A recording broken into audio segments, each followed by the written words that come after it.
You also acknowledged, Minister, that the conditionality plays a key part in how efficient the system is, and obviously, as your recent report showed, then in-work conditionality is far more difficult to implement than out-of-work conditionality.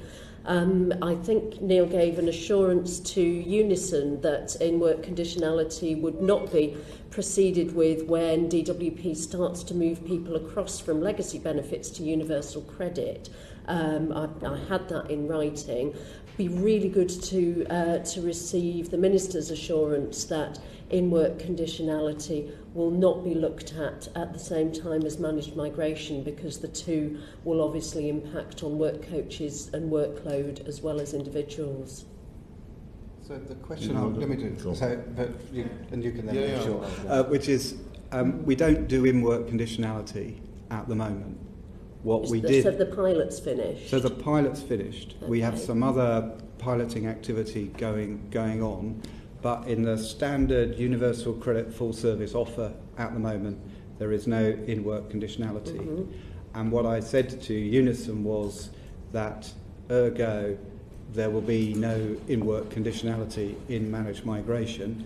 Should the test produce something we want to implement, then later on down the line you might envisage the two intersecting.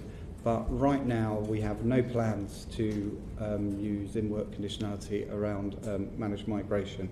It's a piece of policy, and I think we've talked about this in the committee before, certainly with the chair.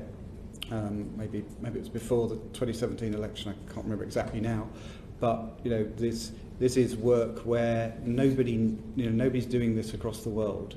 So we are doing a proper evaluation of some tests that we're doing here, and only when all that is complete will we know whether it is worth investing in in-work support in that sort of regard. So I don't envisage it being part of the managed migration exercise, and that's what I said to you. Okay, could you just confirm to the committee, maybe not now, but how many people are, you said there's little bits of work going on at the moment, and how many people are claimants are subject to those little bits of work? I think there was about £7 million allocated in the last budget for some testing activity for the next 4 years. Is it eight? Thank you. So it's small beer. It's a set of small tests. We'll happily give you a note about that.